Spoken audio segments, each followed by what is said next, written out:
उत्तर प्रदेश के एक छोटे से गांव सूरजपुर में एक लड़का रहता था। उसका नाम था आरव। आरव एक गरीब किसान का बेटा था।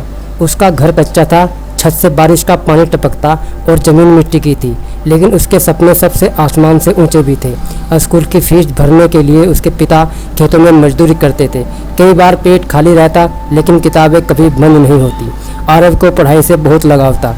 गाँव में कोई लाइब्रेरी नहीं थी, तो वह पुराने अखबार इकट्ठा करता, टूटे फूटे पन्नों से ज्ञान बटोरता। एक दिन गांव में एक बड़ा अधिकारी आया। वह अधिकारी कोई और नहीं बल्कि डिस्ट्रिक्ट मिनिस्टर, मतलब कि जिला अधिकारी था। वह स्कूल में भाषण देने आया था। आरव ने उसके जूते देखे, चमकदार महंगे। उसकी घड़ी देखी, उसका आत्मविश्वास देखा, और तब पहली बार उसने खुद से वादा किया कि एक दिन मैं भी कुछ बनूंगा, गरीबी मेरी पहचान नहीं रहेगी। उस दिन के बाद आरव ने अपनी दिनचर्या बदल ली। सुबह 4 बजे उठता, खेत में पिता की मदद करता, फिर स्कूल चला जाता। रात को लालटेन की रोशनी में पढ़ता। गांव वाले उसका मजाक उड़ाते और कहते कि किताबों से भट्टी नहीं जलती बेटा। अगर आरव मुस्कुराता रहता, किताबों से दिमाग लगाता, और दिमाग से पूरी दुनिया बदली जा सकती है। स्कूल की पढ़ाई पूरी करने में आरव ने कोई कसर नहीं छोड़ी। इंटरमीडिएट में उसने जिले में टॉप किया। उसका नाम अखबार में आया। गाँव वालों को पहली बार लगा कि यह लड़का वाकई कुछ कर सकता है। लेकिन कठिनाइयाँ अभी खत्म नहीं हुई थी। कॉलेज में दाखिले के लिए शहर जाना था, लेकिन पैसे नहीं थे। पिता ने अपनी एकमात्र भैंस बेच दी, जो घर की रोजी रोटी का सहारा थी। माँ की आंखें नम थी, लेकिन वह बोली, अगर आरव पढ़ेगा तो हम अपने जीवन बदलेंगे। शहर में जिंदगी और भी कठिन थी। वह एक छोटे से किराए के कमरे में रहता, जहाँ ना पंखा था ना बिस्तर। दिन में कॉलेज जाता, रात को होटलों में बर्तन धोता। कई बार उसे भूखे पेट ही सोना पड़ता, लेकिन उसने कभी हार नहीं मानी। एक रात जब उसे बुखार था और होटल से निकाल दिया गया था, वह सड़क किनारे बैठकर रो पड़ा। तभी उसे माँ की याद आई। जो अंधेरे से डर जाए वो उजाले तक नहीं पहुँचता। वह उठा, कांपते हाथों से किताब खोली और पढ़ाई करने लगा। अब शहर की चकाचौंध के पीछे छिपे संघर्ष को आरव अब समझ चुका था। वह जानता था कि जिंदगी किसी को आसानी से कुछ नहीं देती, केवल मेहनत करनी पड़ती है। बार बार गिरकर उठना पड़ता है। कॉलेज में उसका पहला सेमेस्टर का इम्तिहान पास हो गया। आसमान के छात्र महंगे कोचिंग सेंटर में पढ़ते थे, ऑनलाइन लेक्चर देखते थे। आरव के पास ना तो स्मार्टफोन था और ना इंटरनेट। उसके पास तो बस जज्बा, जुनून और एक पुराना नोटबुक। दिन में क्लास करता, रात में होटल में काम करता और फिर कमरे में लौटकर पढ़ता। उसके रूम में एक ही बल्ब था, जो कभी कभी झपकने लगता, लेकिन आरव का मन रोशनी से नहीं, लक्ष्य से जलता था। इम्तिहान का दिन आ गया। ठंडी सुबह थी और आरव के पास पहनने के लिए एक पतला स्वेटर ही था। फिर भी वह मुस्कुरा रहा था। उसके हाथ में कलम थी और आंखों में भरोसा। जब वह परीक्षा देने बैठा तो पेपर देखकर चौंका। प्रश्न कठिन थे, लेकिन वह तैयार था। उसने गहराई से सोचा और याद किया और लिखा, पूरे आत्मविश्वास के साथ। इम्तिहान के बाद वह थक गया था, लेकिन उसके चेहरे पर एक सुकून था। वह जानता था जब तुम अपनी पूरी ताकत लगा दोगे तो नतीजे से डरने की क्या ज़रूरत होगी। इम्तिहान के नतीजे दिन आ गए। आरव सुबह से ही बेचैन था। उसने जी जान लगाकर पढ़ाई की थी। वह कॉलेज की नोटिस बोर्ड के पास भीड़ में पहुंचा।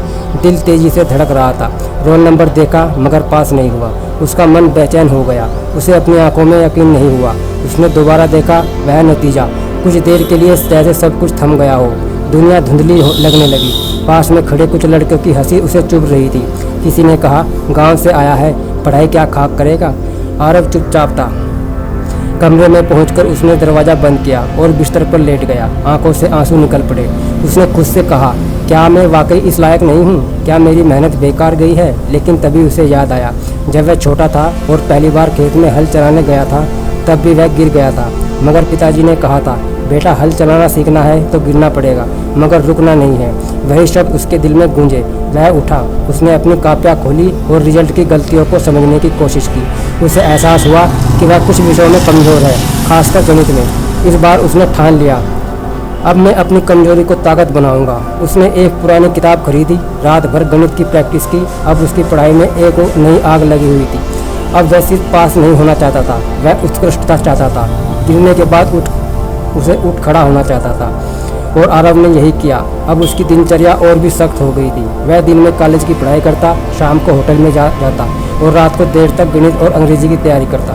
उसने अपने कमरे की दीवार पर बड़े अक्षरों में लिखा था, मैं हारा नहीं हूँ, मैं सीख रहा हूँ। एक दिन कॉलेज में एक नोटिस लगा, राज्य स्तरीय छात्रवृत्ति परीक्षा का। जो छात्र यह परीक्षा पास करेंगे उन्हें स्कॉलरशिप मिलेगी और साथ ही दिल्ली में एक विशेष युवा नेतृत्व सम्मेलन में भाग लेने की मौका मिलेगा। आरव ने उसी क्षण फॉर्म भर दिया।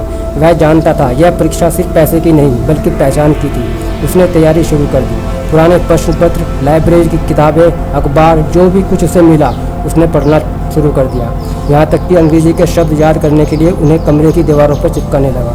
परीक्षा का दिन आया। हजारों छात्र थे, लेकिन आरव आत्मविश्वास से भरा हुआ था। उसने पूरे मन से उत्तर लिखे।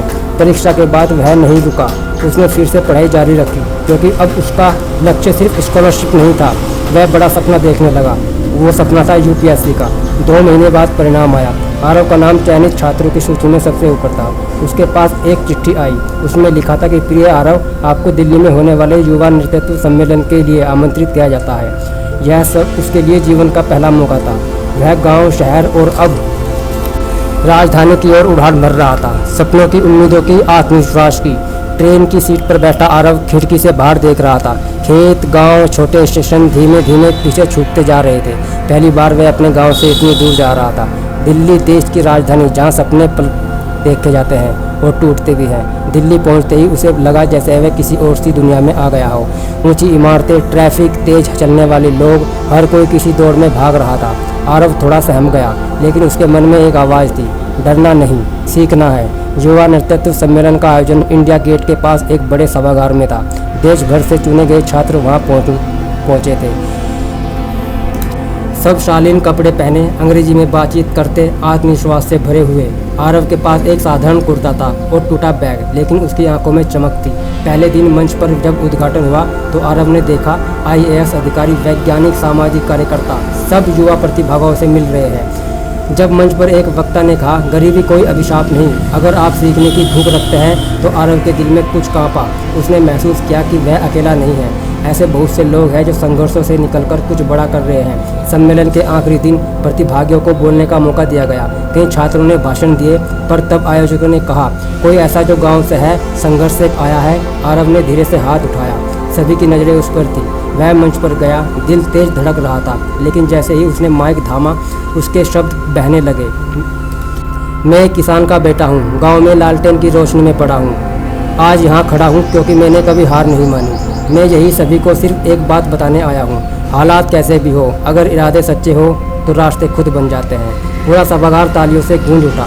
उस दिन पहली बार आरव ने महसूस किया उसकी आवाज़ में ताकत है। दिल्ली से लौटने के बाद आरव पहले जैसा नहीं रहा। अब उसकी आंखों में सिर्फ नौकरी पाने का नहीं, कुछ बड़ा बदलने का सपना था। सम्मेलन में मिले एक आईएएस अधिकारी की बात उसके दिल में घर कर गई। जो व्यवस्था को बदलना चाहता है, उसे खुद व्यवस्था का हिस्सा बनना होता है। बस वही दिन था जब आरव ने ठान लिया, मैं यूपीएससी परीक्षा पास करूंगा और अफसर बनूंगा। लेकिन यूपीएससी कोई आम परीक्षा नहीं थी। लाखों लोग हर साल तैयारी करते हैं और केवल कुछ ही चुनिंदा लोग सफल होते हैं। आरव ने अपनी ज़िंदगी का रुख मोड़ लिया। अब उसने होटल की नौकरी छोड़ दी और पार्ट टाइम ट्यूशन पढ़ाना शुरू कर दिया, ताकि समय भी मिले और कुछ आमदनी भी हो। उसने सुबह 5 बजे उठना शुरू कर दिया। योग, अखबार पढ़ना, नोट्स बनाना और फिर ट्यूशन पढ़ाना। शाम होते ही वह लाइब्रेरी चला जाता, घंटों बैठकर विषय की गहराई में उतरता। उसके पास ना कोई गाइड था, ना कोई कोचिंग, लेकिन उसके पास था सपना, आत्मविश्वास और वो जो आग जो हालात से नहीं बुझती। आरव ने हर विषय के लिए रणनीति बनाई। इतिहास उसने पुरानी किताबें पढ़ी और घटनाओं को कहानियों की तरह याद किया। राजनीति विज्ञान उसे बहुत पसंद आया, क्योंकि यह वही विषय था जिससे वह समाज को समझ पा रहा था। निबंध लेखन उसने रोज एक निबंध लिखना शुरू कर दिया। धीरे धीरे लोग उसे जलने लगे। उसके गांव के लोग अब उससे सलाह लेने लगे। सोशल मीडिया पर उसके कुछ लेख वायरल हुए। एक दिन उसने अपनी डायरी में लिखा, मैं गरीब पैदा हुआ हूँ, लेकिन मेरी सोच अमीर है। मैं नसीब पर नहीं, मेहनत पर विश्वास करता हूँ। यूपीएससी मेरा सपना नहीं, मेरा मिशन है। यूपीएससी प्रीलिम की परीक्षा अब से 2 दिन दूर थी। आरव के जीवन की सबसे अहम घड़ी सामने थी। 3 साल की तपस्या, हजारों घंटों की मेहनत एक दिन की परीक्षा में परखी जाने वाली थी। उसके कमरे में किताबों का ढेर था, लक्ष्मीकांत, स्पेक्ट्रम, एनआईसीटी, अखबारों की कटिंग, खुद के बनाए नोट्स, नक्शे और ढेरों मॉक टेस्ट की कॉपियाँ। पर उस रात कुछ अलग था। दिल की धड़कनें तेज थी, आंखों में नींद नहीं थी। आरव खिड़की के पास बैठा था, एक पुराना मकबल लपेटे। बाहर हवा चल रही थी, अंदर सवालों की आंधी। क्या मैं तैयार हूँ? अगर इस बार नहीं हुआ तो पिताजी ने भैंस तो बेच ही दी थी, माँ ने जो उधार लिया था कुछ देर के लिए डर से उसे जकड़ लिया। उसने आंखें बंद की, तभी याद आया गांव में पहली बार जब वह गिरा था तब भी तो डर गया था, लेकिन फिर भी वह उठा। अब रिजल्ट फेल हुआ था तब भी तो वह रुका नहीं। उसने धीरे अपनी डायरी खोली और लिखा, डर मत आरव, तो उस रास्ते पर है जहाँ चलने की हिम्मत सब में नहीं होती। ये तेरे सपने की आखिरी रात नहीं, ये तेरी उड़ान की पहली सुबह है। उसने किताबें बंद की, चुपचाप सो गया, पहली बार मुस्कुराते हुए। अगली सुबह जब सूरज उगा तो आरव तैयार था, सिर ऊंचा, आंखों में चमक और दिल में भरोसा। परीक्षा केंद्र पहुंचकर उसने चारों तरफ देखा, हजारों चेहरे, हजारों सपने, लेकिन आरव का आत्मविश्वास अलग था। जब प्रश्न पत्र मिला तो उसने गहरी सांस ली और मन ही मन कहा, अब मेरी बारी है। अब प्रीलिम की परीक्षा के बाद के कुछ बहुत कठिन थे। आरव हर दिन पढ़ता रहा, लेकिन अब उसमें एक अजीब सी बेचैनी थी, और वो थी रिजल्ट की बेचैनी। हर सुबह वह अपने कमरे की दीवार पर टंगी कैलेंडर पर तारीख पर नज़र डालता। हर दिन उम्मीद और डर साथ साथ बढ़ते जा रहे थे। फिर एक दिन जब वह ट्यूशन पढ़ाकर लौटा तो उसके एक दोस्त का फ़ोन आया, भाई यूपीएससी प्रीलिम का रिजल्ट आ गया है। आरव की सांसें रुक गई थी। वह कंप्यूटर पर बैठा, इंटरनेट कैफ़े में भीड़ थी, सबका चेहरा तनाव से भरा हुआ था। वह वेबसाइट खोली जो स्लो खुल रही थी। उसने अपना रोल नंबर ढूंढना शुरू किया, पेज स्क्रॉल किया, आंखें ढूंढ रही थी, दिल धड़क रहा था, और फिर उसकी नज़र अपने रोल नंबर पर पड़ी। वो था उसमें उसका नाम, आरव क्वालिफाइड। उसे यकीन नहीं हुआ। उसने दोबारा देखा, फिर तीसरी बार देखा, यह सच था। वो कुर्सी से उठ खड़ा हुआ, आंखें नम थी। उसे अपनी माँ की वो बात याद आ गई जो उसने जाते वक्त कही थी, तेरा नाम एक दिन हर लिस्ट में सबसे ऊपर होगा। वे उसने तुरंत गांव फ़ोन किया। माँ ने फ़ोन उठाया और बस इतना पूछा, क्या हुआ? आरव की आवाज़ कांप रही थी। माँ, पहली दरवाज़ा खुल गया है, मैं पास हो गया हूँ। माँ चुप हो गई। दूसरी तरफ से बस रोने की आवाज़ आई। वो खुशी के आंसू थे। अब आरव के सामने थी एक और बड़ी चुनौती, मेंस की तैयारी। लेकिन अब वह अकेला नहीं था। अब उसके पास खुद का भरोसा, माँ की दुआएं और एक शुरुआती जीत की ताकत। प्रीलिम का पास करना आसान नहीं था, लेकिन मेंस तो वो जैसे समुद्र पार करने जैसा था। अब आरव को सिर्फ तथ्यों की नहीं, विचारों की लड़ाई लड़नी थी। उसे अपने हर उत्तर में यह साबित करना था कि वो सिर्फ एक रटने वाला छात्र नहीं, बल्कि एक सोचने वाला नागरिक है। उसने अपनी तैयारी को एक नई दिशा दी। अब वह हर सुबह अखबार पढ़कर नोट्स बनाता, विषयवार आंसर लिखने की प्रैक्टिस करता और हर हफ्ते खुद से एक मॉक टेस्ट देता। उसने अपने कमरे की दीवार पर एक और वाक्य लिखा था, अगर मेरा जवाब किसी अफसर की सोच जैसा नहीं है तो मैं अभी तैयार नहीं हूँ। अब उसका कमरा एक परीक्षा केंद्र बन गया था। हर कोने में चार्ट पेपर, नक्शे, आंसर शीट और समय सारणी लगी हुई थी। निबंध उसका पसंदीदा विषय बन चुका था। वह समाज के हर पहलू पर सोचता, किसान, महिलाएं, शिक्षा, भ्रष्टाचार, संविधान, नैतिकता, हर विषय पर वो खुद से एक सवाल पूछता, अगर मैं अफसर होता तो क्या करता। वो उत्तरों में सिर्फ शब्द नहीं, संवेदनाएं भरता था। कभी कभी थक जाता, शरीर जवाब देने लगता, लेकिन जब वो अपनी डायरी खोलता और पन्नों में लिखा एक वाक्य पढ़ता, जब थक जाओ तो याद करो शुरू किया था। उसका खाना सादा था, कपड़े वही पुराने, आराम लगभग नहीं, लेकिन मन में एक ही विचार, अब या नहीं, कभी नहीं। अब परीक्षा की तारीख, 9 पेपर दिन और 5 दिन, हर दिन एक नई जंग। आरव ने आत्मविश्वास से हर उत्तर लिखा। उसने कोई दिखावा नहीं किया, सिर्फ सच्ची सोच और स्पष्ट भाषा में अपने विचार रखे। अंतिम पेपर के बाद जब वह कमरे से बाहर निकला तो सूरज की रोशनी चेहरे पर पड़ रही थी। उसे लगा जैसे यह उजाला उसे धीरे की चुनौती दे रहा है जिससे वह निकला था। मेंस का रिजल्ट आया। आरव की उंगलियां कांप रही थी। जब उसने अपना रोल नंबर सर्च किया, पन्ना स्क्रॉल किया और फिर वही पल आया। उसका नाम इंटरव्यू के लिए चयनित उम्मीदवारों में था। माँ ने दूर से पुकारा, कुछ हुआ क्या बेटा? और आरव ने बस इतना कहा, माँ, आखिरी दरवाज़ा अब मेरे सामने है। अब लड़ाई दिमाग की नहीं, नज़रिए की थी। सवाल ये नहीं था कि आरव कितना जानता है, बल्कि यह है कि कैसे सोचता है। आईएएस इंटरव्यू में बोर्ड के सामने बैठकर हर जवाब में आत्मविश्वास, विनम्रता और सच्चाई का संतुलन जरूरी होता है। आरव ने मॉक इंटरव्यू दिए, अखबार की हर खबर पर सोच बनाई, सामाजिक मुद्दों पर विचार स्पष्ट किए। एक सीनियर ने कहा, इंटरव्यू में झूठ मत बोलना और जो हो वही बनकर जाना, वो तुम्हारी आंखों में सच पढ़ लेंगे। दिल्ली का सर्द दिन था। आरव ने अपना पुराना कुर्ता पहनकर उस पर एक सादा सा कोट डाला, बाल ठीक से संवारे, जूते पॉलिश किए, आईने में खुद को देखा और कहा, तू किसान का बेटा है और आज अफसर बनने जा रहा है। संघ लोक सेवा आयोग का गेट, लोहे का जो दरवाज़ा आरव को किसी मंदिर जैसा लग रहा था जहाँ उसकी तपस्या की परीक्षा होनी थी। बोर्ड रूम में 5 लोग बैठे थे।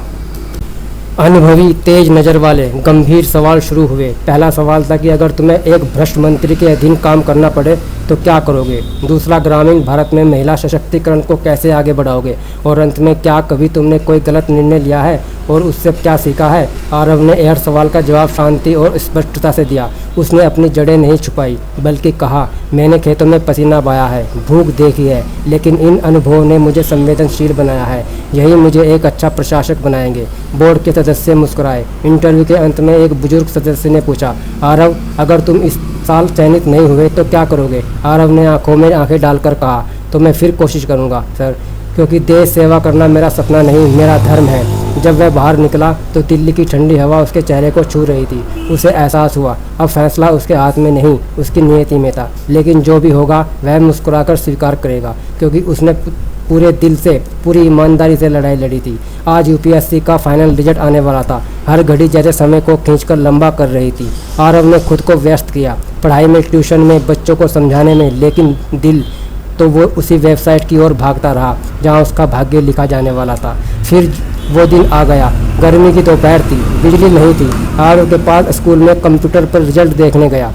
वो अकेला था। उसने रोल नंबर टाइप किया, सर्च बटन दबाया, स्क्रीन पर लोडिंग, फिर अचानक लिस्ट खुल गई। आरव ने नीचे स्क्रॉल किया धीरे धीरे और फिर उसने देखा AIR 27 आरव कुमार। एक क्षण के लिए वक्त रुक गया। वो स्क्रीन को देखता रहा चुपचाप, फिर हंसा नहीं, रो पड़ा। वो रोया जैसे कोई बच्चा रोता है जब उसे वो मिल जाता है जो वो मांगते मांगते थक चुका होता है। आरव गांव पहुंचा। लोगों को जैसे पहले खबर मिली कि आरव बाबू अफसर बन गए हैं। गांव के बुजुर्गों ने उसे गले लगाया, बच्चों ने उसके पैर छुए, माँ ने उसे गले लगाकर सिर चूमा। बेटा, अब तेरा संघर्ष हमारा सम्मान बन गया है। सरपंच ने घोषणा की, अब इस गाँव के लिए मिसाल नाम है आरव कुमार, IAS अफसर। दिल्ली में ट्रेनिंग शुरू हुई, नई वर्दी, नए लोग, नई जिम्मेदारियां। आरव ने कभी अपनी सादगी नहीं छोड़ी। आज भी वो अपनी डायरी में लिखता है, वही सादा खाना खाता है और हर शाम अपनी माँ को फ़ोन करता है। लेकिन एक फ़र्क था, उसके नाम के आगे 3 अक्षर जुड़ चुके थे, IAS। एक दिन आरव अपने ऑफिस के बाहर खड़ा था।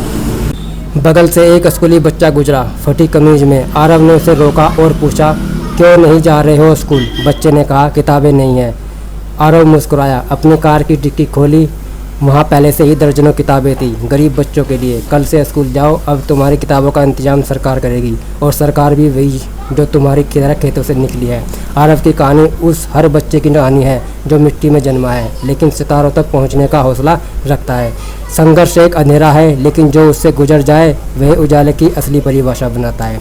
तो दोस्तों, कैसी लगी आज की हमारी कहानी अंधेरे से उजाले की ओर, हमें कमेंट करके ज़रूर बताना। और साथ ही अवनीश बुद्धा चैनल को सब्सक्राइब कर जरूर कर देना, ताकि अवनीश कुमार आपसे विदा लेता हूँ। नमस्कार, नमो बुद्धाय, जय हिंद।